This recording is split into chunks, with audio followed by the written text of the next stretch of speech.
So, what do you do if you have a few bills to spend and you want a 1/24 scale crawler? Which truck do you get out of all of the options out there? Well, today we hope to help you answer that question. Welcome to the Locked Up RC 1/24 scale shootout. We've gathered 6 trucks to put to the test for you guys. The Hobby Plus CR24, street price $79.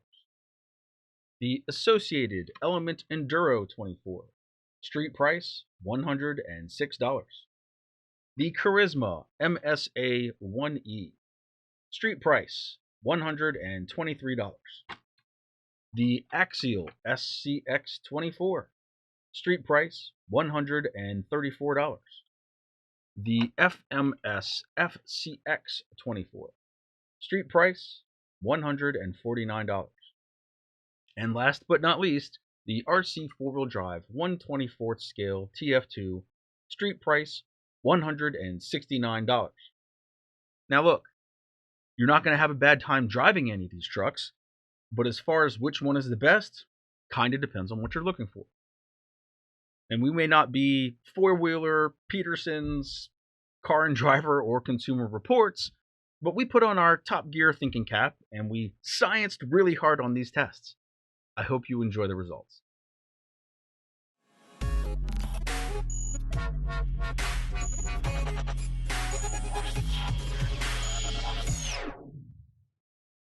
Now, we don't want to spend a ton of time going over every base spec on these trucks, but there are a few key things we thought we'd mention. For instance, the CR24 is less than half the price of the TF2.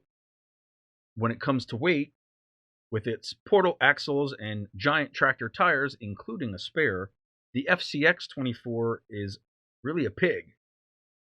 The wheelbases are all fairly comparable, and so are the widths, but again, the FCX24 is pretty wide.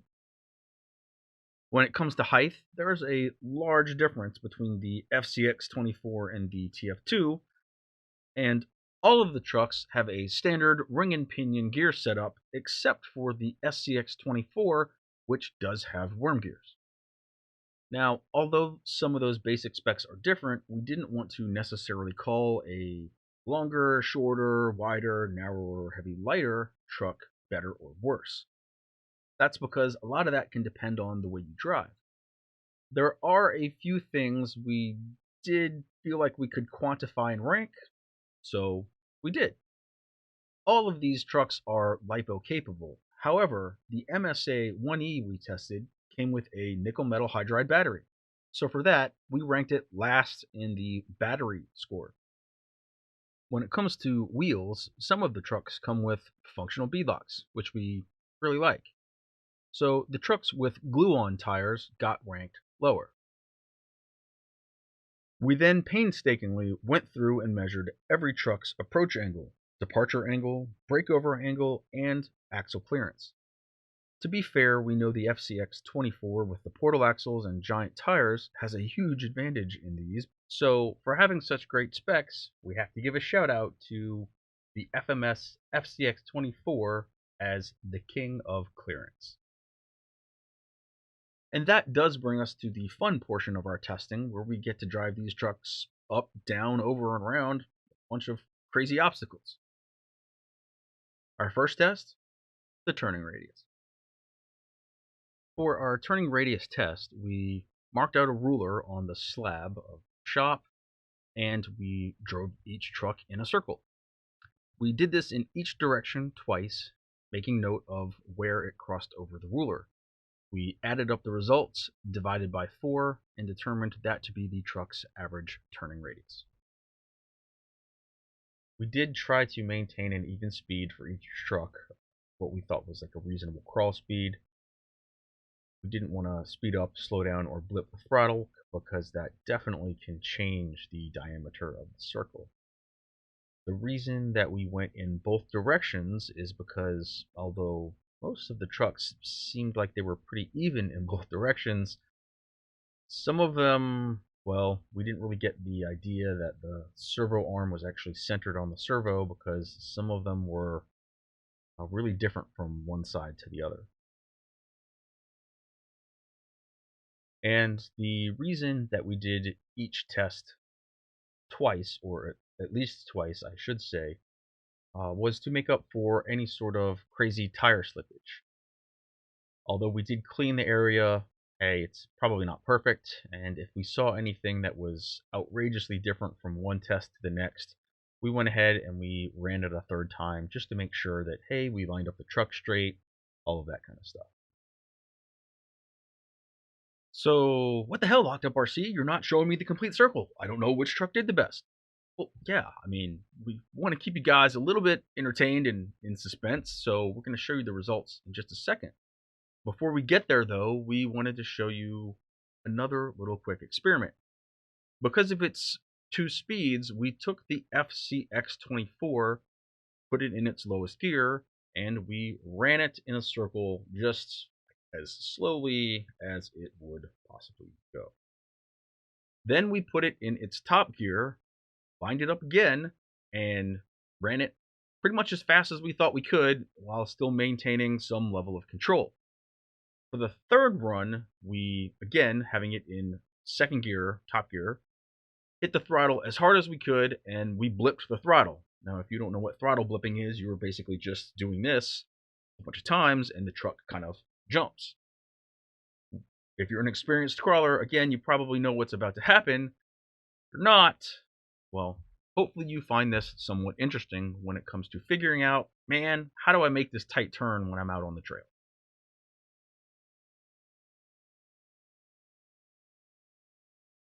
Well, I feel like that's pretty telling, and there's a reason that you see guys that have been around for a while flipping the throttle.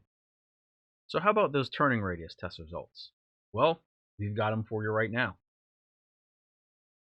In third place, with an average score of 34.25 inches, Hobby Plus CR24. Given that it's got the shortest wheelbase, we expected it to actually, maybe we thought it would do a little bit better. That's okay. In second place, and the truck that actually made the tightest turn in either direction, the Charisma MSA1E, with an average score of 27.75 inches. In first place, with an average score of 24 inches, and the truck that actually was the most consistent going in both directions, the Axial SCX24. Given Axial's attention to detail and build quality, which we feel like are pretty good, we're not really surprised that it was the most consistent truck. I actually was surprised that it had the tightest turning radius given its wheelbase. For that, I'm happy to say congratulations to the Axial SCX24 for having the tightest turning radius.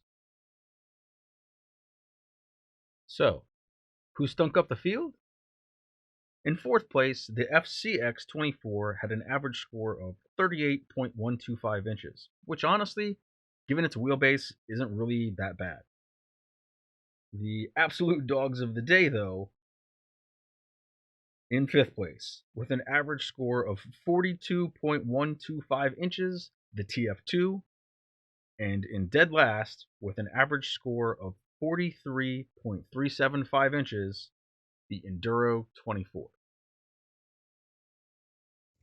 For our side hill test, we did something a little bit different.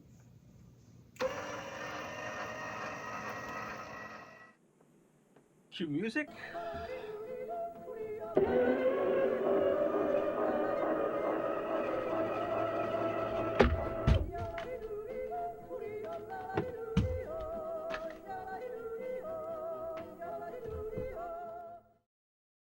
Now, I know what you're thinking.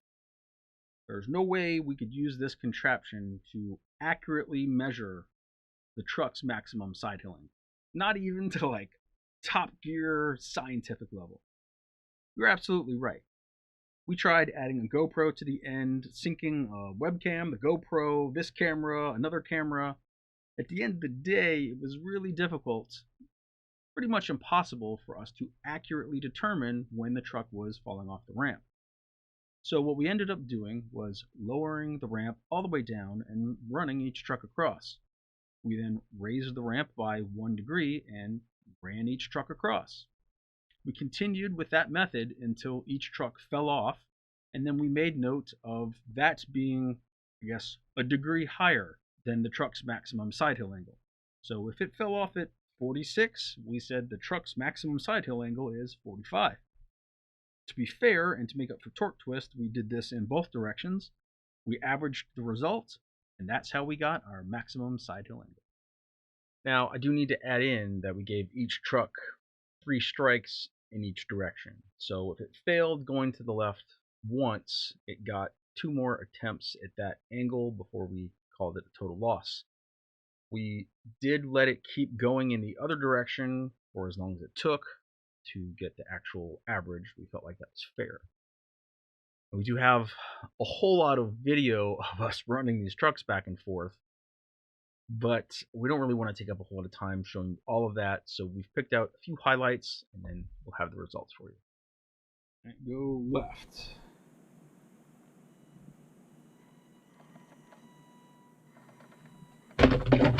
Oh, that's one.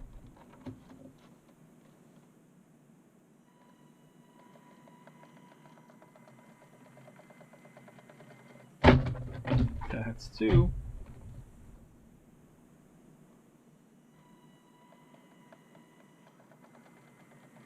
That's three. Out. CX24, you seem so stable. I guess it's just I have to make sure the tires doesn't lift the axle.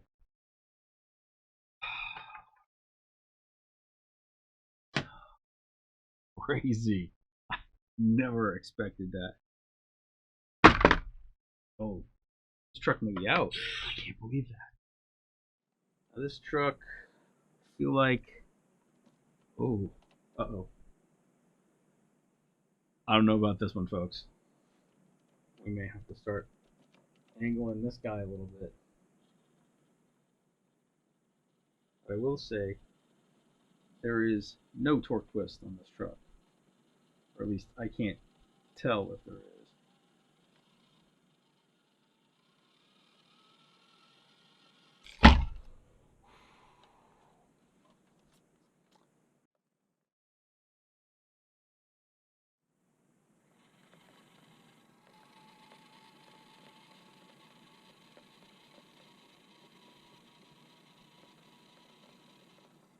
Might have a hard time keeping that back left above the center line. Oh! Ooh. Oh man. I will say I'm surprised at how tight the grouping is on all of these trucks. I thought some would just blow this out of the water and some would be terrible. We had one that wasn't so good. But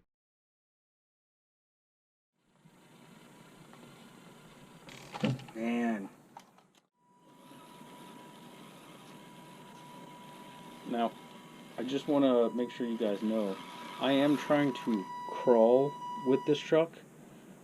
There just doesn't really seem to be a whole lot of super low end on it. 39 degrees. Okay.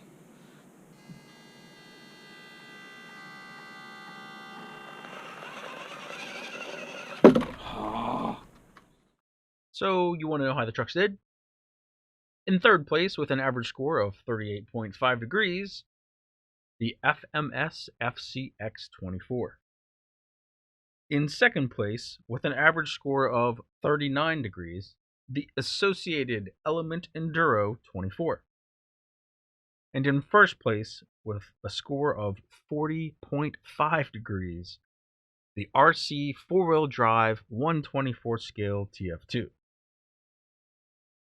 Now, on the other end of the field, things kind of got spaced out a little bit more towards the end, but in fourth place was the Hobby Plus CR24, and in fifth place was the Axial SCX24. Now, those two guys were right next to each other, and then there was a large gap all the way back to last place for the Charisma MSA1E. By now, I'm sure you guys know what time it is. Congratulations to the RC 4-wheel drive 124th scale TF2. You are the Side Hill champion. Arguably, the most important test we could put these trucks through is what we've saved for the last test on day one. Now, no matter how old you were when you got your first car, when you saw your buddy at a stoplight, what did you do? The drag race. Come on. What's the best way to do a drag race with six 124 scale trucks?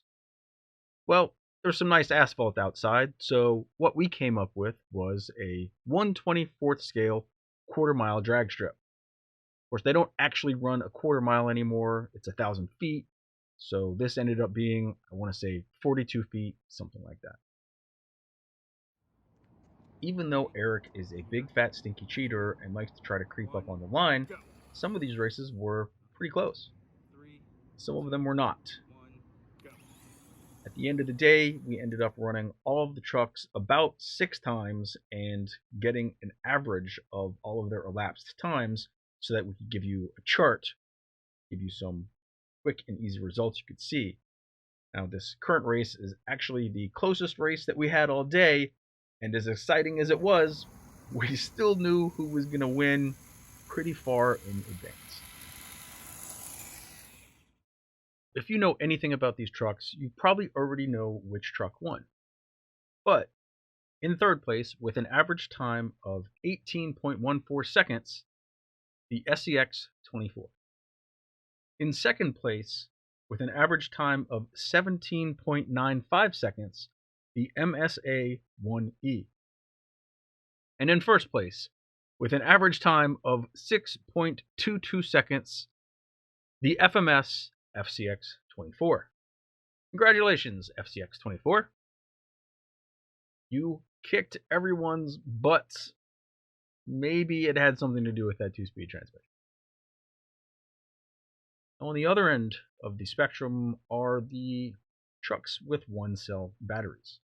And coming in fourth place with a time of 21.61 seconds, the CR24. In fifth place with a time of 26.74 seconds, the Enduro 24, which just nudged out the TF2 that had an average time of 27.64 seconds. Quick side note is that the MSA-1E comes with a nickel metal hydride battery. Now, the truck is LiPo capable as long as you set it up in the ESC. So for a test, we plopped in our 2-cell LiPo from our FMS FCX24 and shaved 2 seconds off of its quarter-mile time. And that wraps up day one of our 124 scale shootout. Now, if you're wondering how the trucks are comparing with each other so far, in first place with an average rank of 1.56 is the FCX24. We have a tie for second place with the SCX24 and the TF2. Up next are the CR24 and the MSA-1E, and bringing up the rear is the Enduro 24. That does bring us to the end of day one of our 124 scale shootout. We do hope you'll join us for part 2 because we've got an RTI ramp, maximum vertical climb, a few appearance items, as well as a trail ride that we're going to put all these trucks through. Thanks for watching. We'll see you next time.